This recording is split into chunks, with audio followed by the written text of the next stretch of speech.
NANDY, GOPAL Guru, VANDANA SHIVA, and Sir Mark Tully come onto the so-called stage. So-called Sir Mark Tully. Please. My friends, a very warm welcome to you. You have made it on this foggy, cold evening to Art Matters, organized by the Raza Foundation in collaboration with the India International Center. We have been running this series now for more than 2 years. And it is not entirely a coincidence that in the very first in the series, ASHIS NANDY had figured when we discussed culture and politics. So after 25s in that series, in the 26th, he is now at the center of it all. And the last time that I saw him get into trouble was in Jaipur. And I was very astounded by what happened, because I was listening to him and it was making perfect sense and there was no outrage at all, and all of a sudden this happened. Anyway, I do hope that howsoever provocative the conversation may be, he will not be required from our premises to take recourse to legal protection. ASHIS NANDY is one of those figures who have had influence and impact not only in the discipline in which he works, which I have never quite understood what it is, whatever it is. He had wide impact in the world of ideas, in the world of creativity, in the world of imagination. And he is one of them who had quite often spoken truth to power. And power, not merely the political power, there are all kinds of other powers operating, you know. So he has had the courage to do that. And therefore, we are now starting, from the last time we have started the series, instead of panel discussion, we have someone being talked to. And therefore, I must remind my very distinguished panelists, that is Sir Mark Tully, Vandana Shivaji, and Gopal Guru, that we have requested you to come here to make ASHIS NANDY talk. So you will have to provoke him into talking. But the talking most of the times must be done by ASHIS NANDY, so that we hear, and of course you are free to react, and so it becomes a dialogue. All of you know all these other persons. Vandana Shiva is an iconic figure of our time also. Mr. Gopal Guru has been known and has featured in many public debates, and Sir Mark Tully remains very marked in India for so long. And so there you are. Rules of the game are that the conversation could go on for about an hour. So this is 6:30, so we can go on till 7:30. And then we will open it to the House if there are any questions to be asked, briefly and with some degree of humor and wit. Don't be so solemn about asking the crisis of mankind and such other... I mean, of course, on a foggy evening, it is good to remember that we have all kinds of other fogs also, simultaneously, a social fog and moral fog, cultural fog, or whatever. And therefore, it will be interesting to see how ASHIS reacts to these various questions that come to him. But ASHIS, would you like to say something to kick off the... Just off the no, I don't think I would, but I would only like to say that this is more like a discussion and not a monologue. Yeah. And sure. I but I mean, it will keep on being... I wouldn't monopolize once in a it. while. Yeah, sure.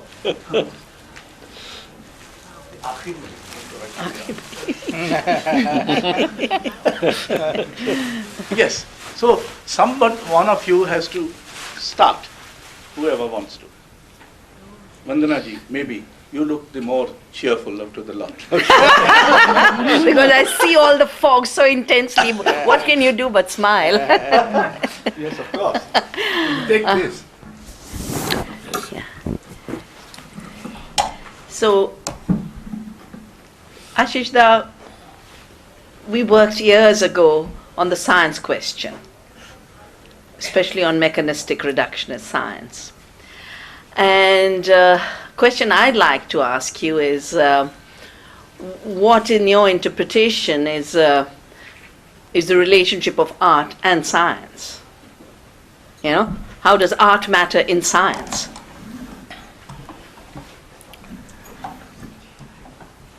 Well, art, I do not know how far it matters in science, but science has tried very hard to dissociate itself from art. It is true that some great scientists also were interested in music. Einstein is an obvious example, but that was almost as a pastime. Because, and Jit Singh Oberoi has done a very nice piece of work on this issue, because with the advent of modernity, knowledge in European university systems was trifurcated, divided into three parts. Previously, the presumption was this, that if you produce something beautiful, it also will have to be true, and it also had to be moral. And if you produce what you think is a new version of truth, that it also has to be beautiful and also has to be moral. When the trifurcation came and the modern university system emerged, one of the first things they did was that this was divided. Art and humanities dealt with beauty. Science dealt with truth. And morality was given to philosophy. So scientists have no moral responsibility because it's an amoral discipline. Value neutral is the proper word, but actually it is amoral. And artists have nothing to do with truth either. They could be as imaginative as possible. And I think we are actually paying for this. That science has truly become amoral, and I can give instances to make my point. A.K. Reddy used to tell me a story that once Feynman, Fermi, and von Neumann went to MIT when they were developing the atomic weapon for the United States government. They went to MIT to meet the cybernetics chap. What's his name? The one who invented cybernetics. Yeah. And said, he'll come back to me, said, could you please check, we have made some calculations.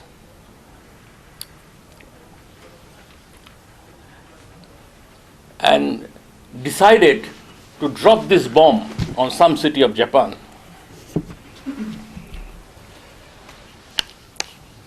And we have calculated at what point, if you detonate the bomb, it will maximize damage and maximize casualties.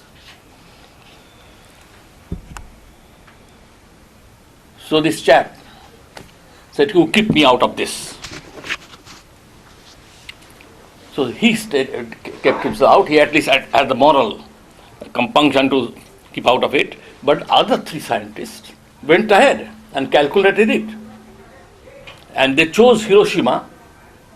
If now the papers are available, you can verify this. Against the wishes of some of the army chaps who were part of the committee to choose which city of Japan to bomb. They chose Hiroshima because it had no military significance. And escaped, therefore, Allied bombing. But the scientists were insisted that Hiroshima be chosen because they wanted a city which had not been bombed so that they could perfectly measure the amount of damage. I give this story because it both has a strong element of amorality. The three scientists who went to the cybernetics guru, whose name is at the moment escaping me, two were Nobel laureates. And the person to who they went, he also was a Nobel laureate. Von Neumann did not have a Nobel Prize because in mathematics there was no Nobel Prize. Nobel's wife had fallen in love with a mathematician, and though originally he had planned to give a prize in mathematics too, at the last moment he cancelled the Nobel Prize in mathematics. But out of the four scientists, only one could take the moral position. Was Norbert Wiener? Norbert Wiener, you're right. Norbert Wiener, that's right. Only Wiener could say that I don't want to be a part of this exercise. Others did not. So there is this part of the story. And I don't want to give a long answer. There may be other reasons, but I think this is something at the root of it, because I do want to emphasize the cultural and civilizational part and don't want to get stuck in the problems of individual scientists, individual discoveries, and so on and so forth. There is also other part of the story. Sorry, I'm taking a little bit time, but I should. It's your time, sir. We're just prodders. No. Let me lay my cards on the table. The other part of the story is this: that ultimately, values in all societies, usually, as far as we know, come from mainly three sources. They come from reason, aesthetics, and compassion. Previously, different societies used to have different kinds of emphasis. For instance, Japan always emphasized aesthetics a lot. If you read accounts of one of the largest incidences of suicide bombings, the kamikaze pilots in World War II, you will find that it was justified mainly in aesthetic terms. Cherry blossoms falling to the ground on a beautiful autumn day. That's the way the description, the invocation, they're all aesthetic. If you look at other societies, sometimes it is compassion, sometimes it is a combination of compassion and reason, maybe aesthetics a little less, but like that. But as Japan's example shows, and perhaps as some of the other examples from the European countries, for example, talked a lot about aesthetics. The Catholic Church was very strong, had a powerful conviction that it should come from compassion, but simultaneously that also meant certain kind of problems, because the Catholic Church, the medieval torture systems, are based on the idea that the individual, at the moment you are torturing somebody who has been possessed, or somebody who is a heretic. But in the long run, you are being compassionate because you are saving his soul or her soul. So that was a crucial part of it. But gradually, in our times, we have begun to depend entirely on reason. And as a result, not only has the component of compassion has almost vanished, we, from large sectors of social and political intervention, but reason itself has been subverted repeatedly. I won't say subverted, that's not, it has been contaminated repeatedly. And science itself has also indirectly come in from that. Science has been now implicated in mass violence, not only in terms of technique, which everybody likes to talk about, but also in terms of its philosophical assumptions. It is not an accident that early studies of the Nazi torture chambers, the concentration camps, and the Holocaust in general was explained mainly in terms of psychological variables, particularly psychopathy. Later studies have repeatedly shown now that the proportion of Nazis who had pathological predispositions could be certified as psychologically unstable or psychologically flawed was not more than in a normal population.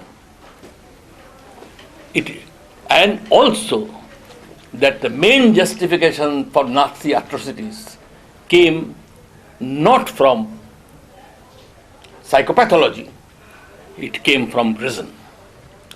19th century biology and eugenics, 20th century eugenics, and public hygiene. These are the three main sources from which they do the justification, the legitimacy for their acts. They were doing something for public health. It was cleansing the world. I could have given you the quotes, but I don't want to take more time. So this is the part, this is the lesson, that I think it has time to come that the role of reason must be not abrogated, but be limited, and compassion be given more play. And now violence is measured in terms of numbers. If somebody kills 10,000, it is supposed to be more violent than somebody kills 15 people. It's all by number, and that is the way you invoke sympathy and public support. But in either way, I wanted to put on record now my feeling that the role of science has not been adequately understood in this, or recognized, role of reason itself, and the way the reason has given a false sense of certitude, hollow sense of certitudes to human beings to perpetrate some of the greatest instances of Satanism in our times. Sorry, that's a very long answer to your question. Ashish, could I come in with one point here? I think that as we're talking about the significance and importance of art, it seems to me one of the importance of art is very relevant to what you have just said, because part of the trouble nowadays, as you have indicated, is that we virtually have a tyranny of reason and a tyranny of science. And many people subconsciously virtually believe that reason is the only way to ascertain anything, whether you call it a truth or not. But art demonstrates quite clearly that there is another side to the human mind, to the human person, to everything else. And it's always demonstrated to me by the fact that when you read descriptions of beautiful music or criticisms of poetry or anything like that, they can be very beautiful criticisms and everything, but they can never set out in a purely rational way, as people like to think things should be set out. You have to go round it, you have to describe it, but you can't say exactly, this is exactly what is right about this work of art or composition. And therefore I think that the importance, one of the great importance of art follows on exactly from what you are. It makes people aware that it's not just reason, which is a way of appreciation, if I can use that word. I fully agree with you. and it's not an accident. You can't that- be so brief. Hmm? You can't be so brief. No, sometimes one has to be brief because he has said it.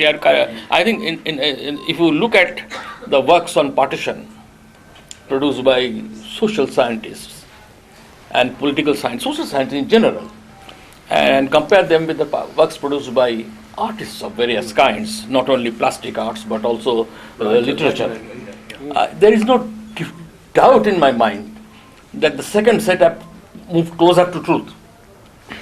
Or let me put it this way, more humbly, their construction of truth is more relevant and deeper than the construction of truth by those who have counted the number of killed, quarrel whether it was 1 million or 2 million,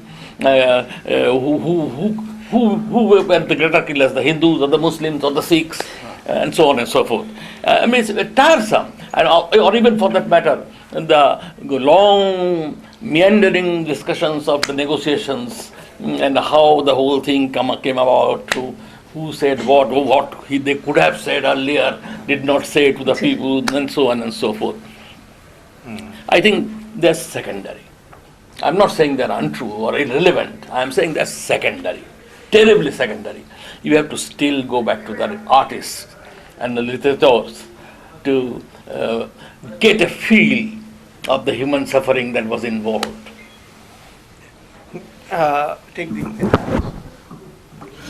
Therefore, I would ask a question that looks very simple to me.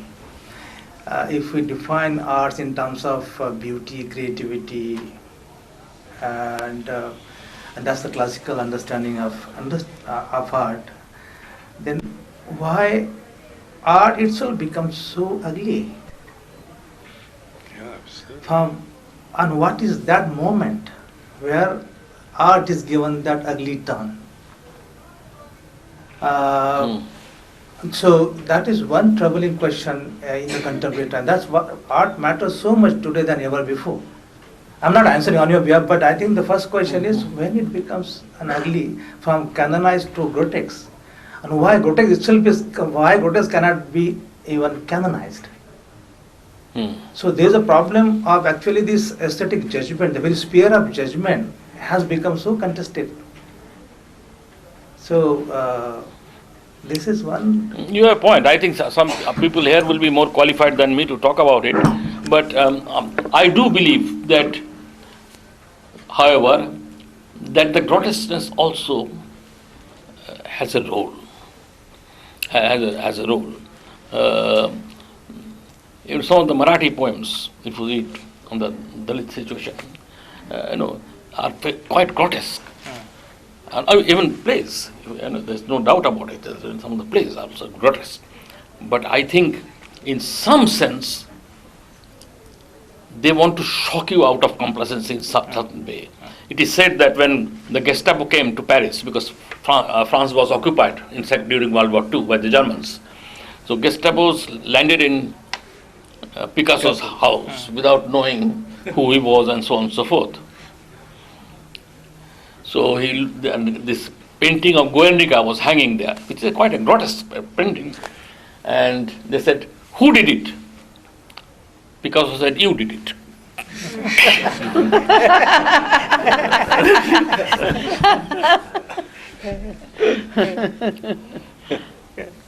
It's a related question actually. Tyranny of reason has been much debated in the sphere of philosophy, theory, normative theory particularly. But if we suppose, for example, Viman Sundaram's pop art, as they say, and it has a different social basis, as we all know, it might look to be very grotesque, and there is a re-signification involved in that. You are actually, what is condemned as crap is now developed into a beautiful thing. But the basis itself is not the moral reason, but cynical reason. There's a lot of cynicism involved in that. So, should we really add one more category of reason to tyranny of reason? Reason, cynicism itself has reason. You just can't dismiss that. Just to take your point further. Perhaps you have a point there. But I still remember Vivan's painting of Mrs. Gandhi where she is drawn as a kind of painted as a kind of a Medusa, modern Medusa, with all the hair, snakes instead of hair. It's quite a well-known thing, yeah, that happened. And today that painting will be really controversial if it is reproduced. I have not seen any reproduction of it in recent times. But I think it did make a point that grotesqueness drew attention to something which you have to say. And yes, and you have a point there that it also transcends probably the grotesqueness, that part of the story. D.R. Nagaraj always used to tell me that in Mahabharata, I remember he read out to me his description of Bhima killing somebody during the war, and how the head, his head was smashed and like a flower it came. So the Mahabharata, there are this kind of grotesqueness, and partly it enhances the real grotesqueness of war itself, not the grotesqueness of individual death or individual killing, but the grotesqueness of the war itself. The inversion takes place. Interesting. Yes. Yeah, actually, while you were talking about the trifurcation of the beautiful, the true, and the moral, and it's being segregated and compartmentalized, is something more serious happening in our country right now? Yes, lot of things serious in this case. Nothing seems to go But right on this there. trifurcation, on the trifurcation, Oh yes, Could I you see talk it. about it? I see it all. I mean, I will draw attention to your work itself. It's a very good instance of that. What I'm trying to say. I have learnt a lot from my friends like you, that because I have to put that otherwise different kinds of work within a perspective for my use, because I am a student of human mind, human subjectivities. That's what I want to know that's- what makes a people or a person tick, and that effort has to go into all spheres of life, because it is a kind of a projection of ourselves, whatever we do, whether you are a scientist or so on, or whether you are an artist. And I have found that in some sense there is a 3 or 4 tendencies in our society which really demoralize me sometimes. Though I'm an optimist, probably by not so much by what I see, but what I more by looking at the future. I'm more optimistic. In some way, society also gives reason for that. For example, I do see. Let me first tell you something very simple, a principle which I have learned to follow. I believe human beings are perfectly capable, if you give them long enough time and opportunities, to turn any emancipatory theory to just its opposite. So there is no permanently valid, permanently relevant emancipatory theory. And I see the efforts of many of my friends all around me, and here in front there are a lot of friends, as a tacit such, not for new set of dharma, but yoga dharma. What kind of dharma is appropriate to our times? And I think the once we have inherited, not only from our past, but also from the past of other societies, are not serving us that well. This, what I have said already about reason, is a good indicator that here was supposed to be an emancipatory force, and it has become actually a dangerous red herring to us, because everybody uses reason and science. Science has become the ultimate authority. There is no transcendent authority anymore. We have desacralized the world, So we have created a situation where we have no transcendental authority, and science has become that authority. But science is controlled. 95% of science is applied science. About 60% of them are done in defense laboratories, originate from the defense. And if you look at the corporate structure, almost 70% of sciences have corporate relationships. So this is the situation. So we have to learn to look at the emancipatory potentialities of science with a new vision. The old 19th century heroic statements about heroic sciences will not do. The record of science is rather pathetic in our times. But that is not only the case for science. That is also the case with ideologies. I know. My suspicion is this. This I am saying as a psychologist, that whenever I look at a person who has ideology, strong ideology, I find, because people embrace ideologies even more aggressively than religion. Because religion they see as something they genuinely believe in, at least in private, as long as religion is a private faith. It's a faith.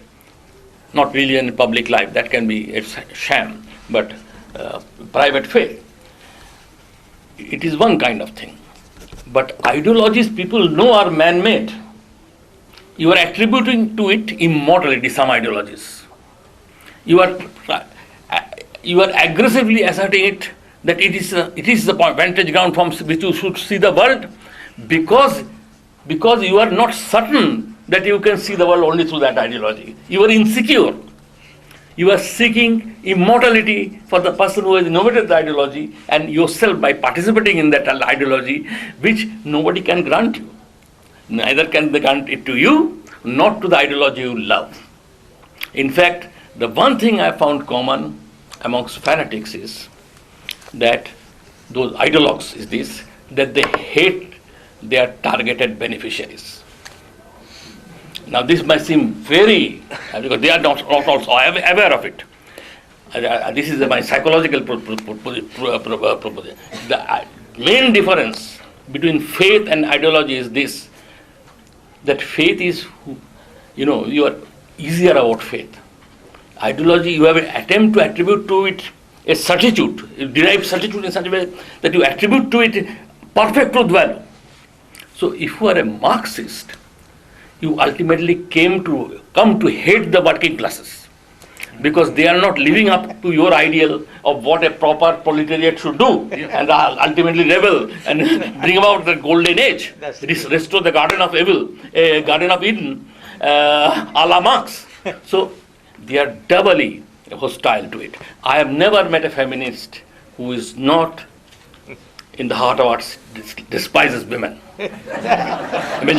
Because they don't live up to the ideologies of feminism.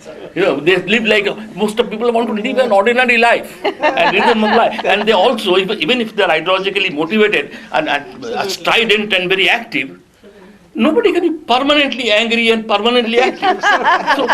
So they slip back into domesticity, or they slip back into their own work, and they lose their ideological edge, and they seem to betray your cause. They seem to betray your cause. I have seen the same thing about nationalists. Same thing, ultra-nationalist, Hindu nationalist. I mean, it was, I'm not I'm a Freudian kind of, meta-Freudian we can call, not really proper Freudian, because I've changed over the years. But when I first began to read this RSS literature, because I began to work on the assassination of Gandhi and things like that, one of my greatest surprise was this. I began to read some of them in original Marathi. At that time I had little acquaintance with the language, Nagpur connection, and also my relatives who were there, they helped me. So I was astounded to find that if you read the RSS literature carefully, contrary to all your beliefs, you don't have to reach very deeply in between lines, but you read it,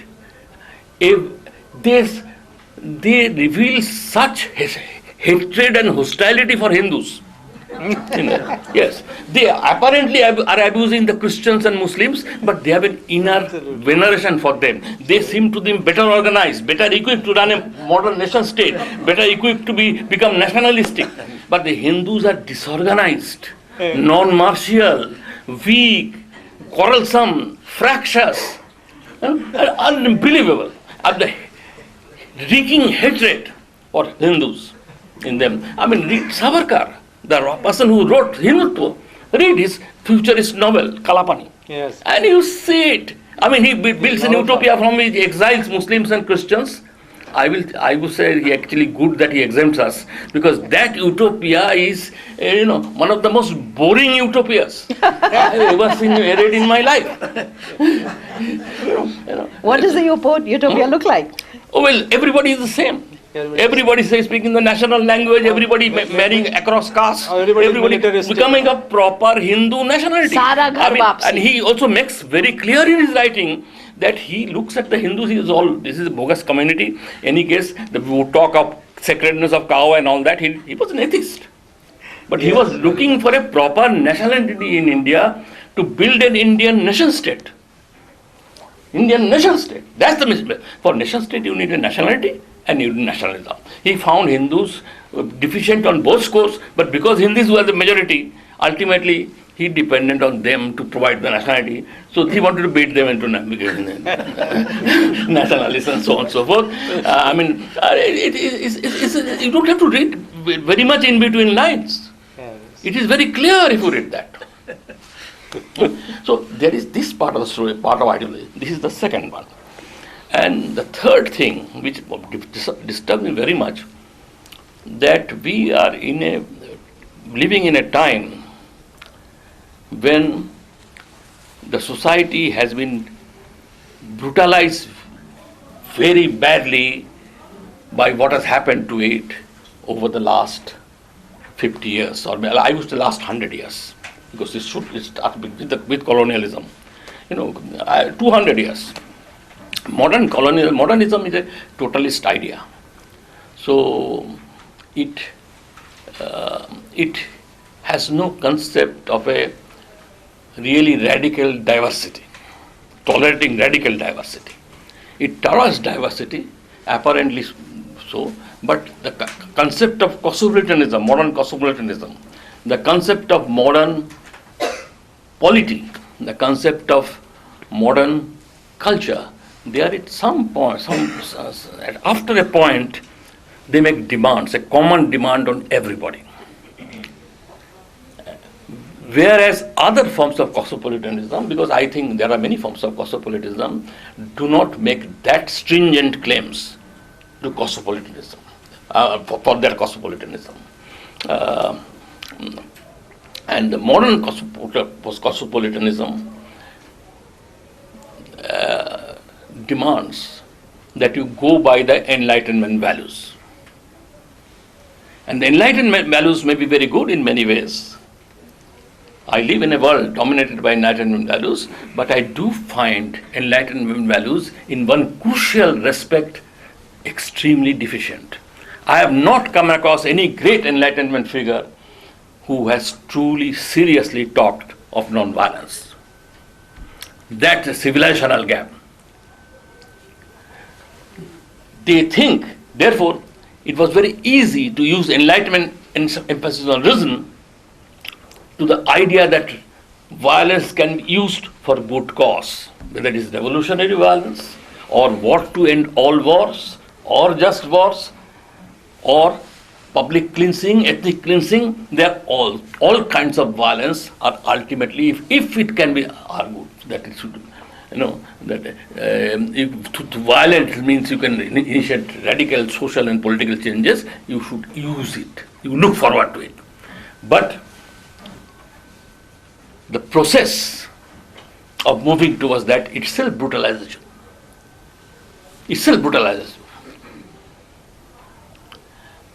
I mean, let me give you an example that if you read let me go the other way. Let me complete this part of the story.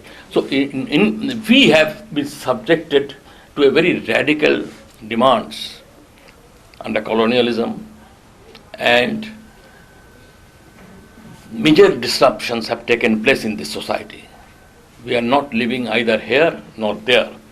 It has released a lot of creative energies also, but it has also, it has, Illich used to say, Ivan Illich used to say that it took 2 billion people in the world 20 years to learn that they are underdeveloped. But they didn't think they were underdeveloped till till they were taught to believe they were underdeveloped.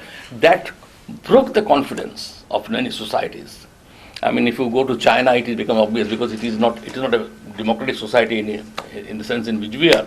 So you see its most crass form of conformity and crass form of westernization, where not even the limits we have here, not even the criticism we have it here, are available to you. It's a very tragic, sad thing. But I was going to say the other part of the story. Whereas those countries which have been the receiving end of the world system have one kind of brutalization, seen one kind of brutalization, do not forget the brutalization that the Western societies themselves, because perpetrators and the victims are not two disjunctive sets.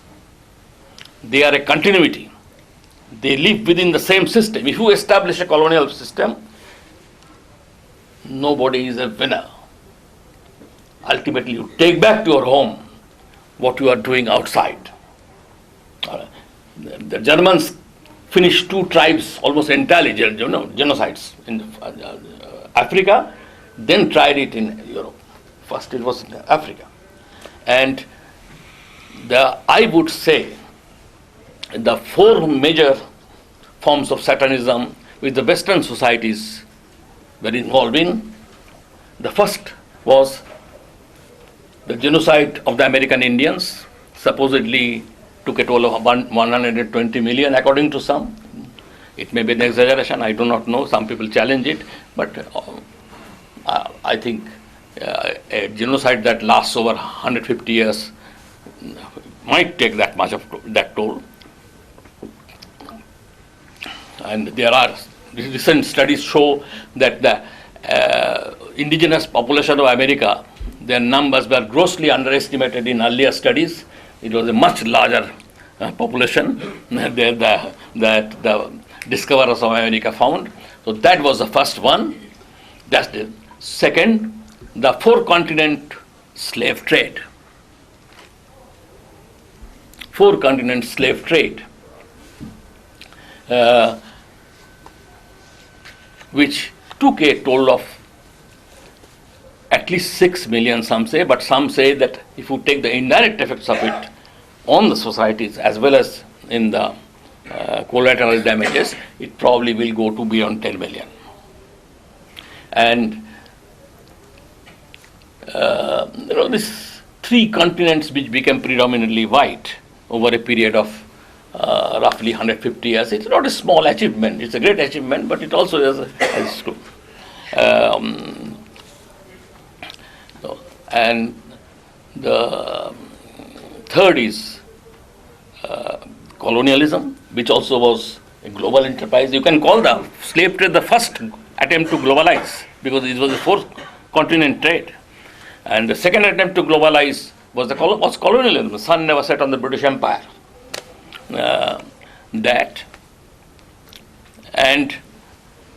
Because in modernization, because this is the effect of the Enlightenment. Modern colonialism is different from the older one. Portuguese and Spanish were mainly marauding cultures. Their colonialism was a marauding colonialism. English and French colonialism was more civilizing. Mission was a very important part of the story. It was modern colonialism, guided by Enlightenment values.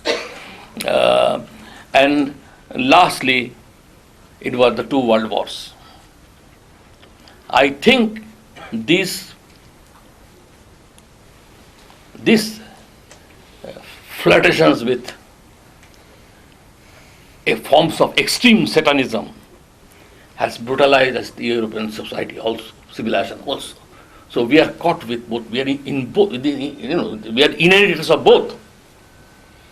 And today, this brutalization I see all around me. This is a source of great pain and sorrow for me, because I don't see any quick remedies. And it is remarkable that our concept of knowledge, which is predominantly Western now and becoming even more Western now, because all other systems are becoming peripheral and marginal, was the direct product of this.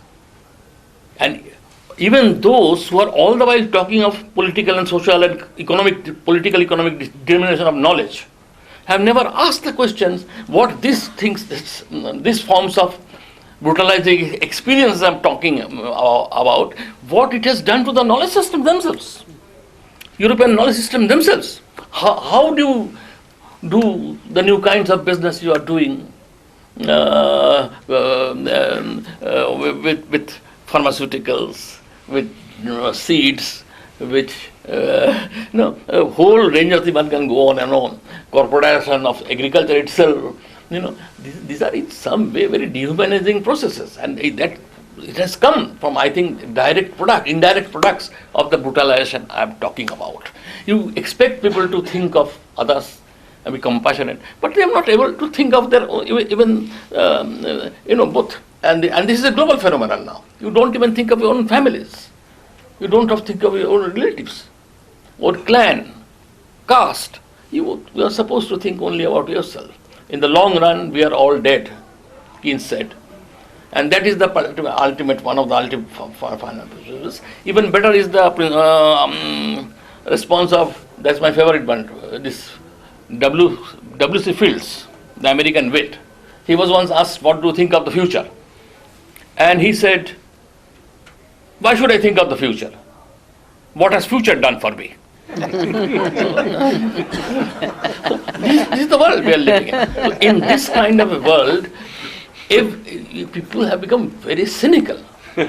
So even if you are claim to be believing in a very human, compassionate ideology, I am not convinced fully.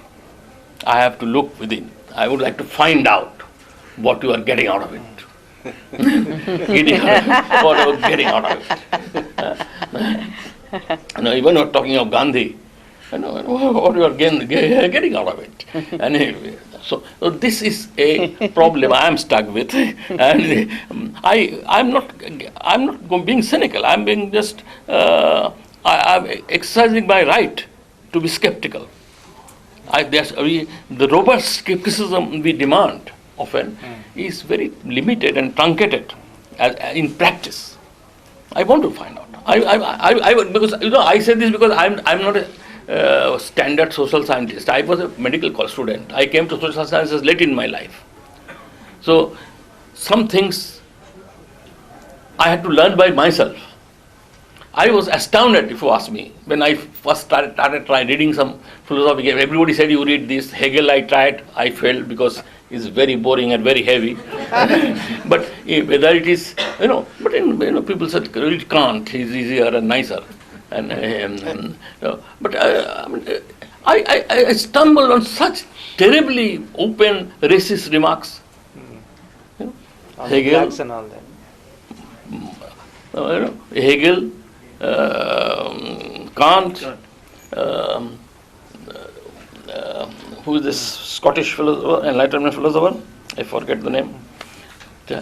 It's strewn all over them. And not in one or two places, consistently. Marx, Engels. When Algeria was conquered by France, Engels read, good that Algeria has been conquered. Now it will join civilization.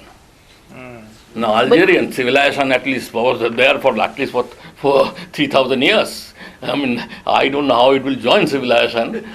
But there it was. Engels saying this. I have a favorite story which I say at every opportunity. Marx declared Asia and Africa to be ahistorical.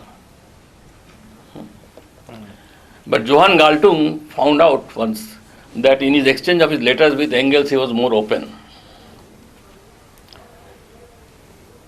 So, in one letter, Marx writes that actually Latin Europe also is ahistorical. That is, it's very laid back. Catholicism makes you laid back and so on and so forth. It's ahistorical. In another place he writes that Slavs also are ahistorical.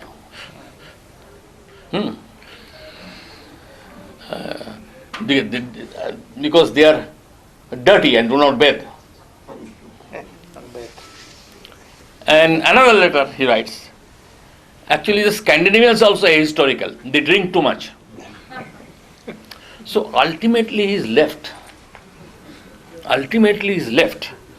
Only with Germany, where he was born, England, where he spent the rest of his life, and the Low Countries, through which he traveled from Germany to England. Now, I cannot enthuse myself. Even if I had wanted, I wouldn't mobilize that much of admiration for any of these great thinkers. I think their thinking was affected by the context in which they were caught, in the experience they had undergone. Exactly as Indians, it's a bit like the city of Delhi, which is preponderantly now a refugee colony. The bitterness, and of course we interviewed 1,500 of them, so it leaves its mark. Experience like partition. It runs in your behind your conscious self, that experience. And many of the things people say that Delhi is a basically very amoral city. It is very close to violence, because that is what they've seen. Their trust in the world, their trust in human beings have been broken at a very crucial point, and that distrust is often transmitted to the next generation. Because the other experience I found in this partition study we did, that those who are actual victims often are less hostile to the Muslims, but the children and grandchildren are more hostile, because the children and grandchildren get packaged stories. They have lived in Muslim majority societies, and they know how to distinguish a normal times from abnormal times. Anyway, that's that. Enough of that. Yes. Can I have a? Yeah, please. Yeah, I think Just the recording. Oh, this is recording? I'm sorry. I think that's Okay. for amplification. I thought since it's arts and violence, actually, I would like to know from you, Dada. There's a paradox actually. If art is original, authentic, as it is defined in the philosophical text, and if it is becoming democratic and more massified, that process of becoming democratic itself involves violence. That is, just to give one example, if you really produce more, now China is producing Ganpati on mass scale now, the small icons, but you have found several Ganpatis really producing violence. Those, why? Because the functions, the rituals they organize, the program they organize. I mean, historically, celebration of Ganpati was the source of tension, historically, and now it has multiplied. If you think this is a fine art, and then you are actually producing replicability, reproducibility itself is a problem. So how do you? I mean, this is a problem today. Not all democratic forms of this thing I'm implicating into question, but certain kinds. Which you also written something on this. No, I'm not. I thought about this. I might have written, but I don't always think and write. But I'm not really responsible. I've never. I cannot. I cannot respond to it because I've not really thought through it, the whole thing. Just because I'm raising question doesn't mean I have answers to all of them. But I would like to say that is possibly. I will like to. Yeah. But I don't think the mass production of a tiny Ganpati which looks exactly like Jesus Christ, which looks, it's basically they changed the trunk and it's the same everywhere. I don't think that mass production can be counted as art, for one. Yeah. Plastic surgery It is, with Jesus. huh? There's no plastic surgery with Jesus. No. But, if you look at the original, Thank you. the original meanings of art was skill, it was joining, it was creating order, right? Comes from Rita. It's only sort of, I think, through the trifurcation that you mentioned, that it became the practice of a privileged few. And I just mentioned as an aside, tomorrow we are doing a sugarcane and gur festival.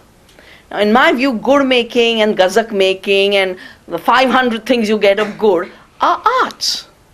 Mm-hmm. But we have, I think what this current trifurcation in India is doing is shutting down, the recognition of how aesthetics and reason and value were embodied in the everyday economy and culture of people.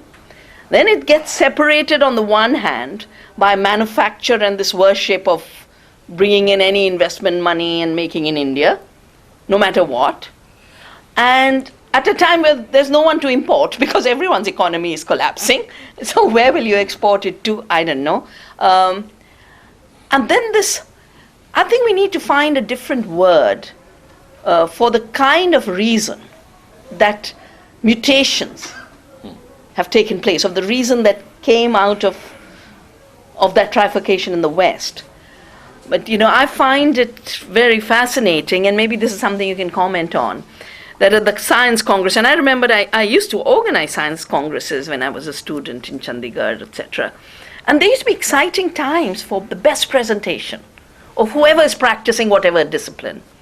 And in this particular science congress, not only did they have the plastic surgery issue and aircraft, etc., but in that same session, the environment minister treats us as incompetent of evolving our agriculture and having to bring in GMOs. Yeah? So here you sort of talk high science, but in the place where agriculture, which means the culture and art of the land, where it joins, you say we are incapable. We've got to bring GMOs from outside. And that's a very schizophrenic understanding of a reason where you decide to be nationalist in part of your life and you decide to be colonized in a large part of your life, and the two are sort of becoming one current. Mm-hmm. Oh, very true. True.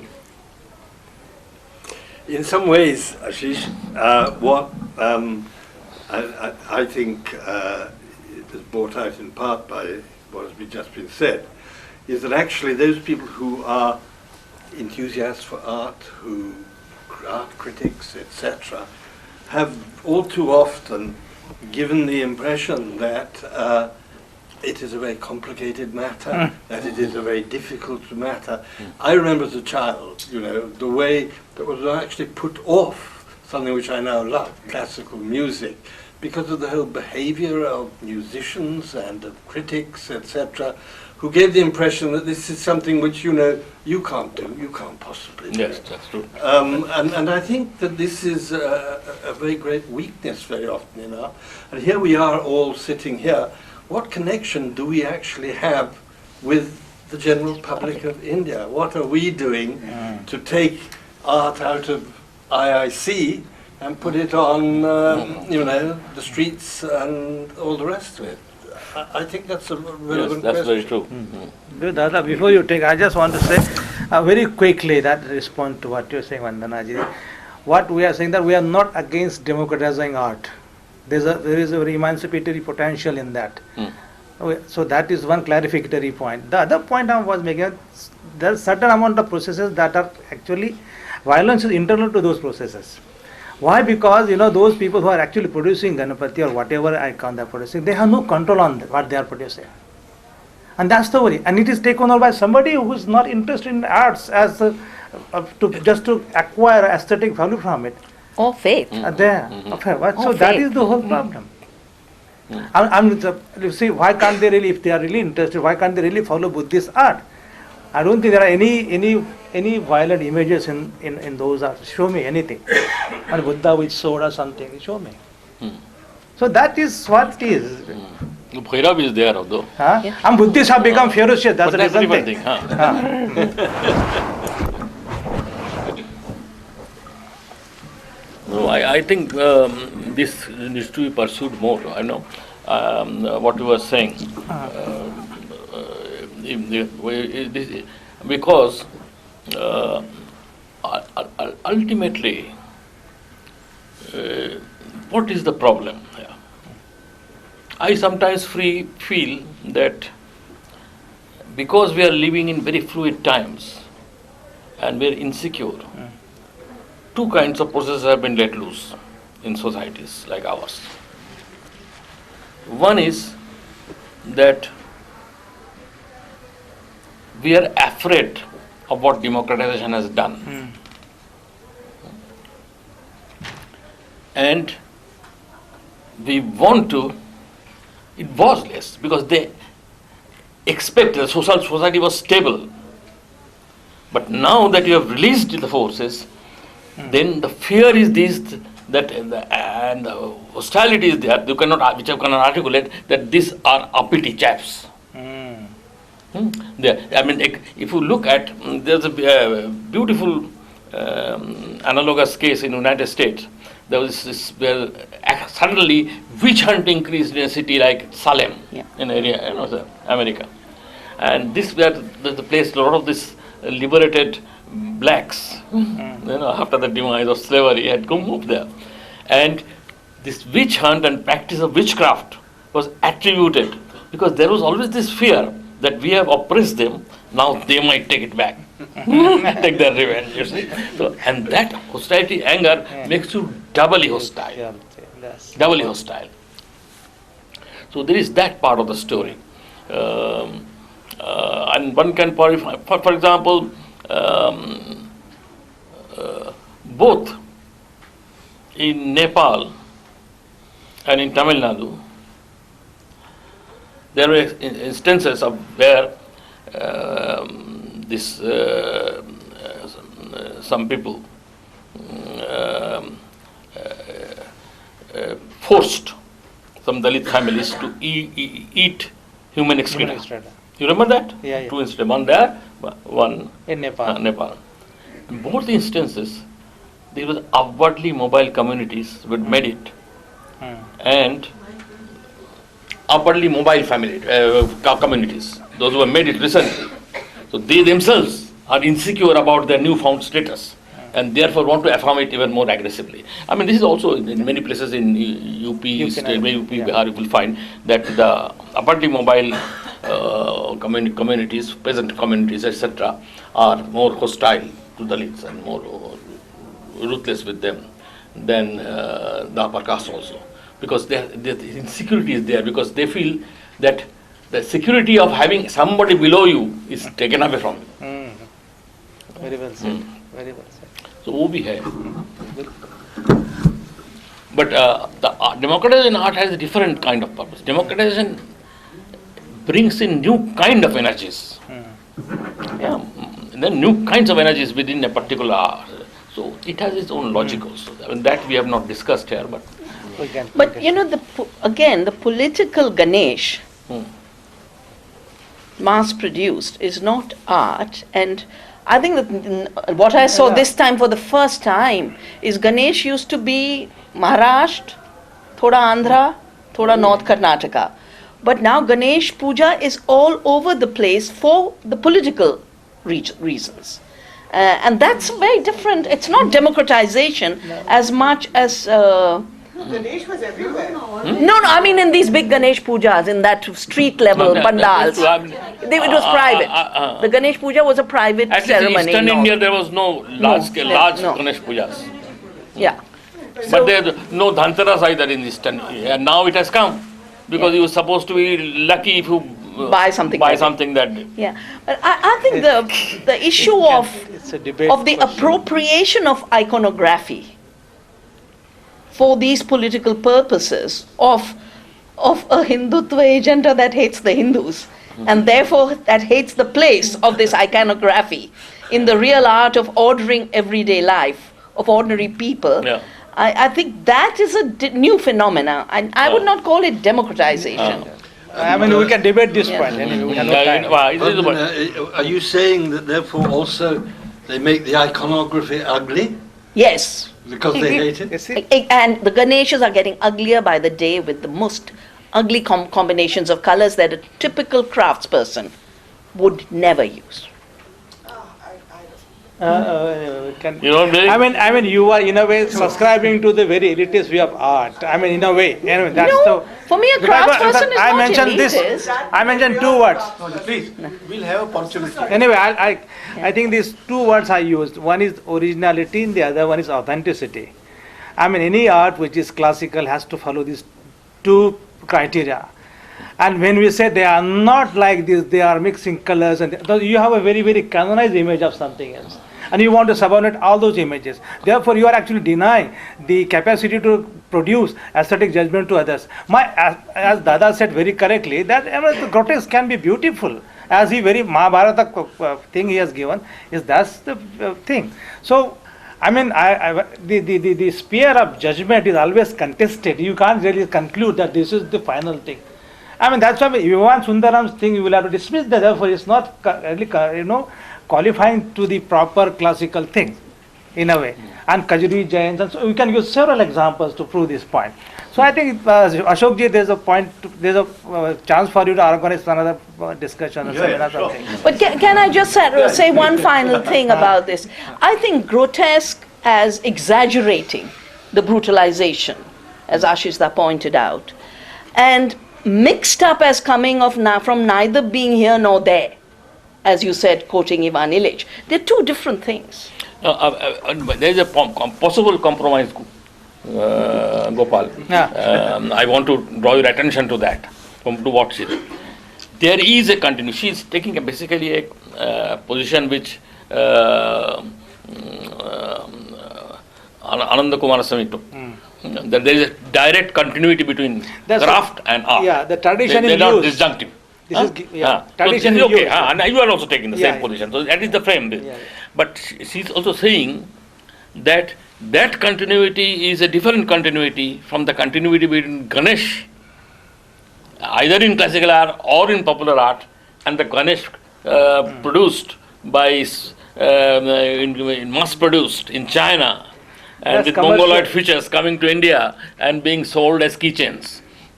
That's not really that kind of a popular craft.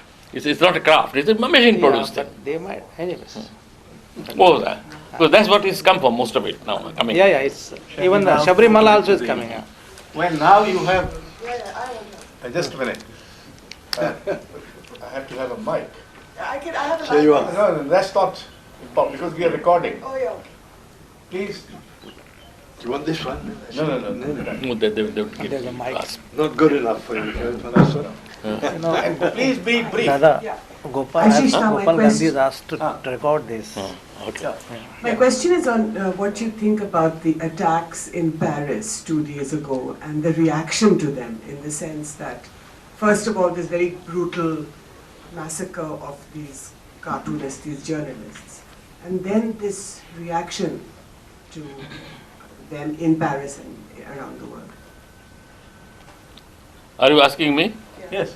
But you- I can only ask that. Yeah, no, we are not the party to it. You are the only one. Unless they say somebody else.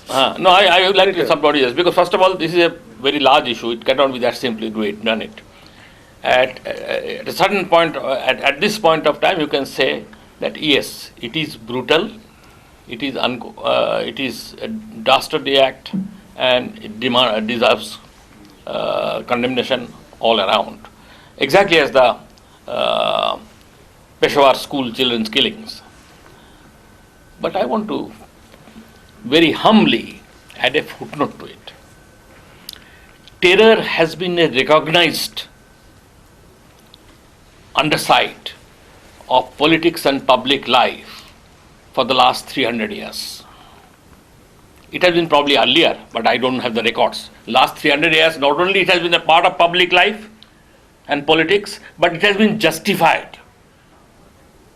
The great theoreticians and encyclopedists of France said that terror was the underside of the French Revolution.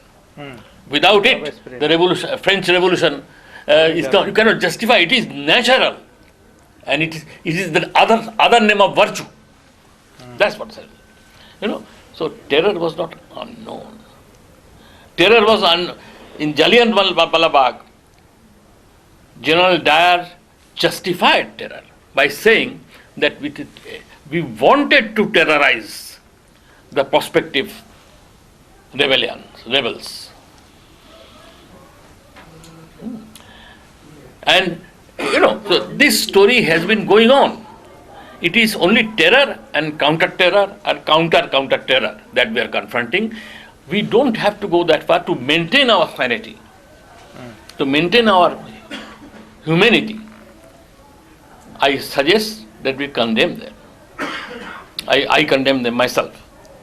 But it is, as one of the Taliban websites said about the Peshawar incident, that the parents and the wives and the children of those you have killed by drones, who had nothing to do with us, Talibans, also are crying. And let us not forget these children were children of mostly military officers. Taliban said that. No, this is not my saying. So there is justification and counter-justification. It goes on and on. I think time has come to recognize this underside of our civilization now, global civilization. I'm not talking about Indian civilization, obviously. I make no distinction. India today is saying a lot of hidden violence and a lot of open violence too. I think a time has come for us to think that what way we are moving and what will be the end of it. Yes? Brief again.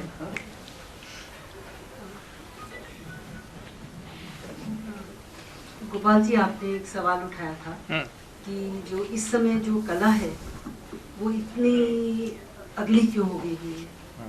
ऐसा है कि कला जो है, मैं सिर्फ एक साधारण लेखक और एक साधारण कला पर्सन की तरह से बात कर रही हूँ। तो उसमें यह है कि जो कला है वो जीवन को ही रिप्रेजेंट करती है, उसी की प्रोजेक्शन होती है। तो जो हम जीवन जीते हैं उसी तरह की कला में जो है उसको हम कला में उसको ले आते हैं, उसका पर्सपेक्टिव वही होता है। दूसरी बात यह है कि जो जहाँ तक आप गणेश की बात कर रहे हैं, जो रिप्रोडक्शन इसकी बहुत ज़्यादा, एक मिनट, जो प्रश्न पूछना है, मैं प्रश्न कि चाइना से वो मैंने गलत एग्जांपल लिया शायद कि चाइना से जो गणेश जी बनाए जा रहे हैं, ये इसका गणेश जी से ऐसा कोई तो क्योंकि मास प्रोडक्शन है, लोग खरीदते हैं इसलिए वो लाए जा रहे हैं। उसका ऐसा नहीं वो डिस्टॉर्ट हो गए, वो तो सिर्फ मास प्रोडक्शन है, उसमें ऐसा होगा। और गणेश के आपने एक बात कही थी कि उसका जो शुरू था वो एक बड़ा एक वॉलेंट वो था, वो मुझे समझ में नहीं आई। आई डोंट नहीं वो ऐसा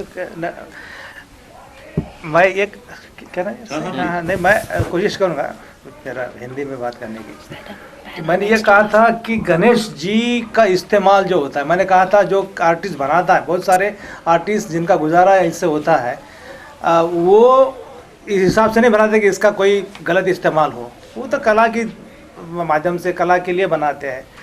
जो भावुक है फेथ वाले वो भी खरीदते हैं कि इसका कुछ ना हो, मगर इनका कंट्रोल नहीं है गणेश का कैसे इस्तेमाल होगा। ऐसे मैं बात कर रहा था।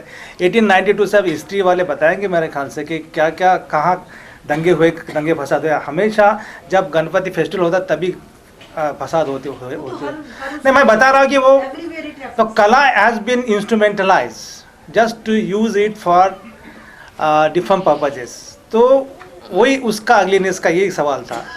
मतलब the artist has no control, उसका कोई कंट्रोल नहीं, जो बनाता है वो अच्छे भावना से बनाते हैं, मगर जिसके हाथ में आ जाता है वो उसका गलत इस्तेमाल करता है. तो वही था. इसीलिए वो ब्यूटी जो है, जो सौंदर्य ब्यूटी जो अपने हम बनाते ब्यूटी के लिए अपना खुद का जो ये है लाइफ ब्यूटीफुल हो जाए, इसीलिए हम बनाते हैं, मगर उसका गलत इस्तेमाल होता है. That's the whole thing. I mean that's why the point is that the people who are reproducing, एक तो सचिन तेंदुलकर को गणपति बना दिया, एक इसमें बैट दे दिया, उसको बना दिया. तो you have no point of that also is a beauty. I mean, it's not, I wouldn't say it's a grotesque play. I wouldn't say it, because we must really accept the imagination of that person who is producing Ganpati in the form of Sachin Tendulkar. So that's not a problem. The problem is those who are actually misusing it, so to say. उसी का मुझे ज़्यादा डर है. अब ऐसे बनाते गए आप तो, एंड ऑल्सो ऐसा भी है कि आर्ट बिगिंस विद, आपने शुरू में कहा दादा कि इमेजिनेशन ट्रूथ, उसके ऊपर भी कुछ बहस बढ़ानी चाहिए आगे. I mean that's important point you are making.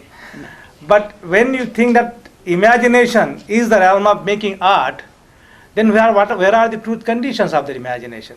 Just Vivan Sundaram ka hai is a beautiful imagination in producing something out of that scrap. But the truth conditions are that these are slum people, actually they are correcting those scraps. And so I think we don't talk about the truth condition, we just talk about the imagination, the way it is actually reshaped. तो हमें उसका हमेशा ध्यान रखना चाहिए कि the image becomes volatile politically, violent, because when it is situated in time and space. ऐसा नहीं हुआ, ऐसा मैं तो डर रहा हूँ अभी, कैमरा लगा है कि शिवाजी का नाक बिल्कुल शार्प होना चाहिए, थोड़ा सा भी गलत हुआ ना तो दंगे फसाद हो सकते हैं. So that's you iconize so much, and that's why, and that what Sir Tully was saying, that it is so much disenabling. The very canonizing process is so disenabling. We have to liberate that. Yes. Yes. Either. Just a minute.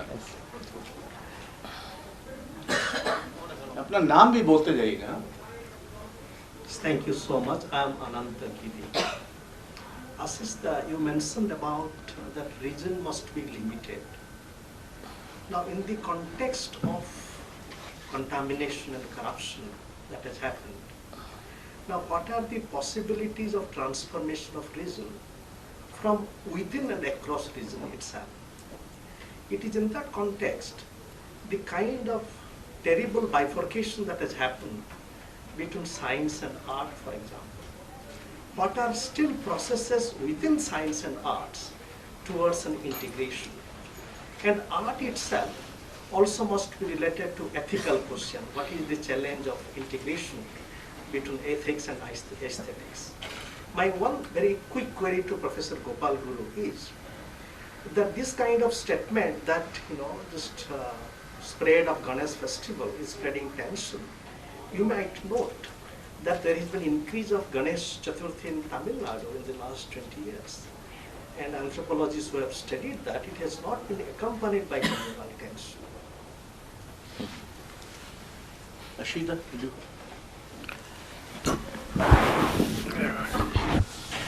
That is fine. Well, actually, this doesn't need a response because the response has come. But one can only add that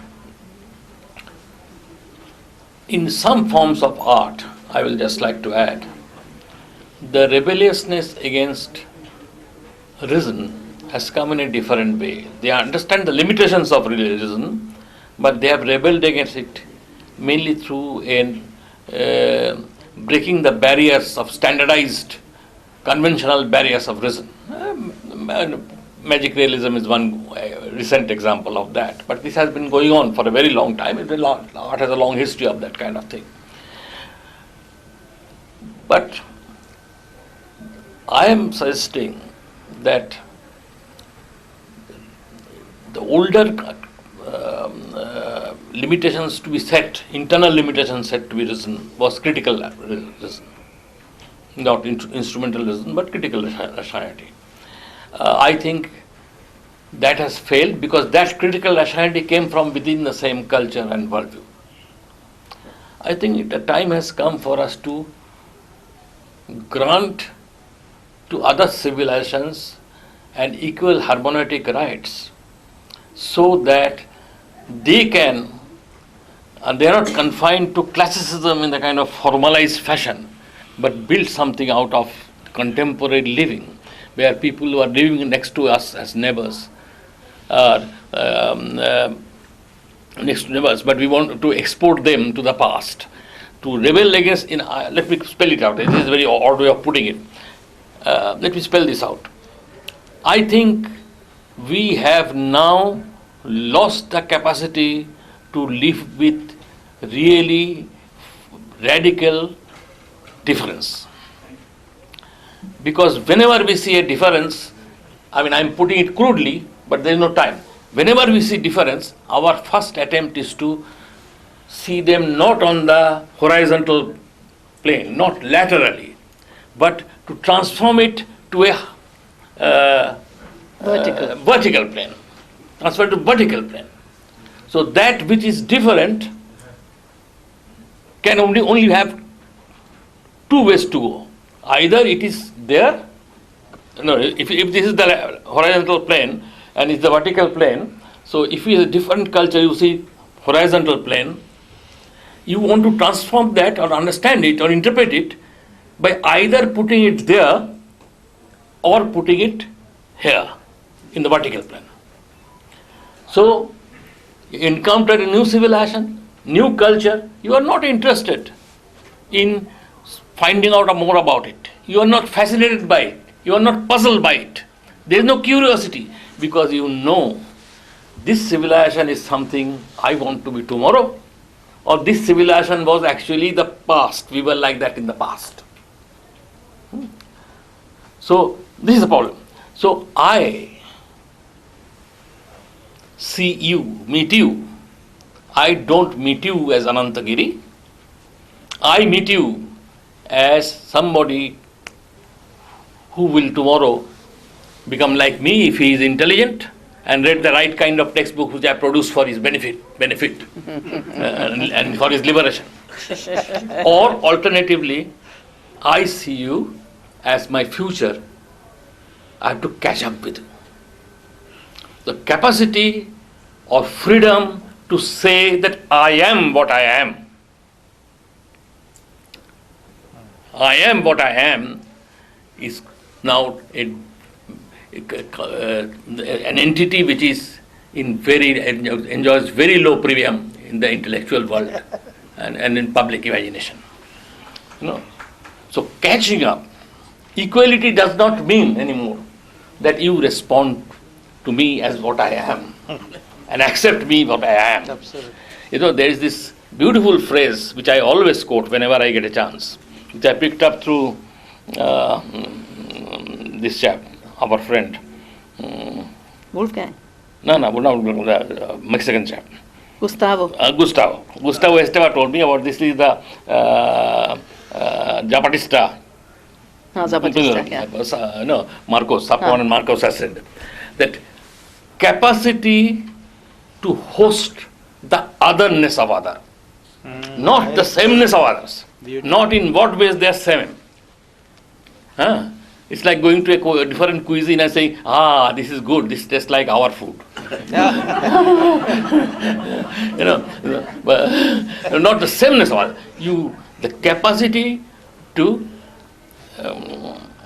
host the otherness of others. That's what the Japa system is. And I think that is we are losing very, very quickly. If I may tell a story which gives you a touch of hope. One of the persons we interviewed, a woman, now in her 80s, who was a victim of partition violence.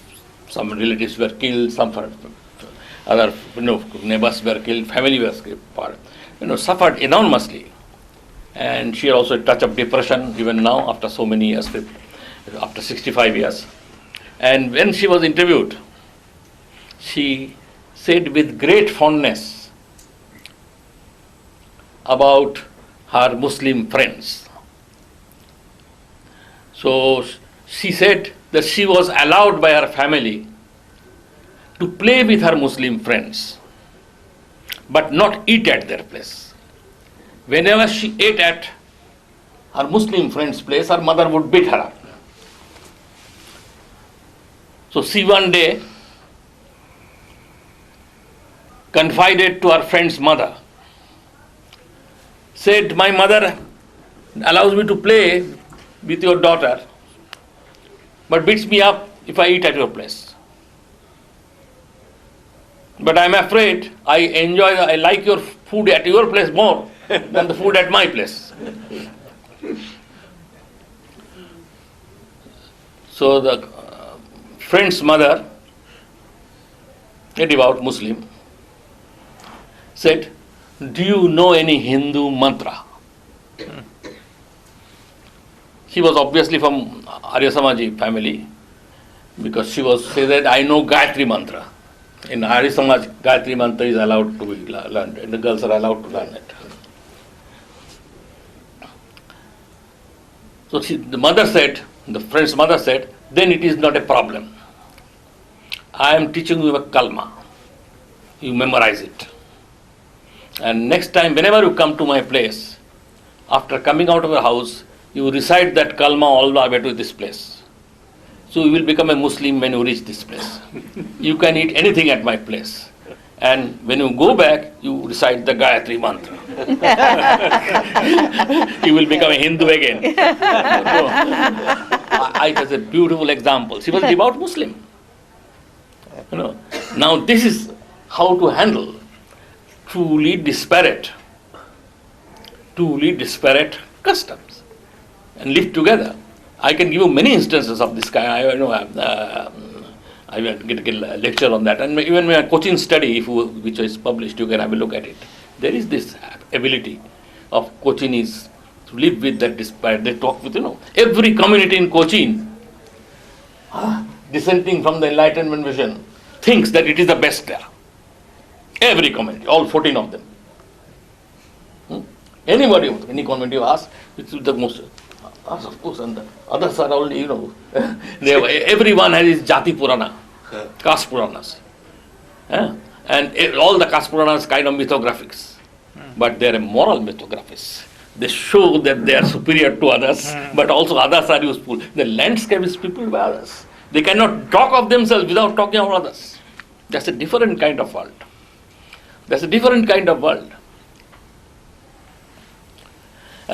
My friend D.L. Sheth, also Gopal's friend, Vandana's friend, D.L. Sheth once told me that in Baroda, next to his village, near his village, a Bhil boy died, at a very young age, and his mother would every day sing a Marasya for 1 week or 10 days.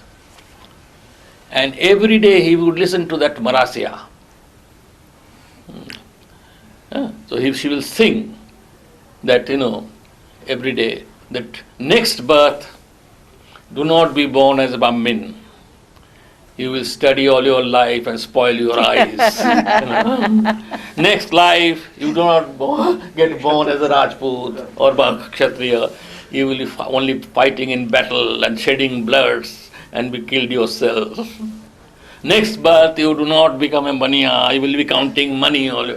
Next birth, you must be born only as Bhil. Because Bhils are the greatest. Bhils are the greatest. So, I don't think that makes them incapable of living in a civilized society. I think there are ways of handling it. And Cochin's amity, which has a record of 600 years of amity, now it is going to be collapsed, I am sure. But the 600 years of amity which is there is amity based on mutual dislike. They all dislike each other, but cannot live without each other, cannot think without each other. That's the world. That also is another way of another cosmopolitanism. I am now started calling it Silk Route cosmopolitanism. At that time, in my Cochin paper, I call it epic culture, because in Indian epics, the enemies are intimately tied with you. Karna and Arjuna, Ram and Ravana. I was telling to somebody, I think to my wife, this Yakshagana in Kannada Yakshagana, when the Setu is built to Lanka, it needed, you need somebody do the sthapna, do a puja. But there was no Brahmin near about that place. So they had to give an invitation to Ravana. So Ravan comes in disguise to do the puja because he is a Brahman, Brahma Raksha. He is Rakshas, but a Brahma Raksha. And also learned it. So he, Vidwan. So he comes and does the puja. Ram knows and suspects that he will be called, but doesn't interfere. And Ravan knows that he may be killed there because he comes alone in disguise. But he also suspects that he has to do that as a duty. So that's the concept, other concept of enmity. Their enmity and friendship is also a continuity. So there you can have this kind of cosmopolitanism. I just thought to Ananta's, I just thought that I should clarify that I am not against any Ganpati festival. That's that's the point. It is, if it is very good in Tamil Nadu, let us replicate Tamil Nadu elsewhere. Okay? Shall we call it a day?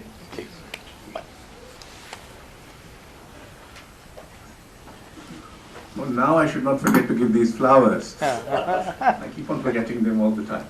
Anyway, friends, you would agree with me that this has been a very engaging and a brilliant session of a conversation. So thank you, Ashish Da, and Sir TULLY, Vandana Shivaji, and Gopal Guru, and all of you for being here. On the 19th of February, we'll have another session of conversation when you have in conversation Neelima Sheikh, the painter from Baroda. So you're welcome on the 19th of February. Note it down. Of course, you will be informed otherwise also. Thank you very much. But he was very efficient in sending mails. I mean, you were very, I was impressed by your emails. Fascinating, yeah. Thank you. Thank you. Flowers, they are organic or inorganic?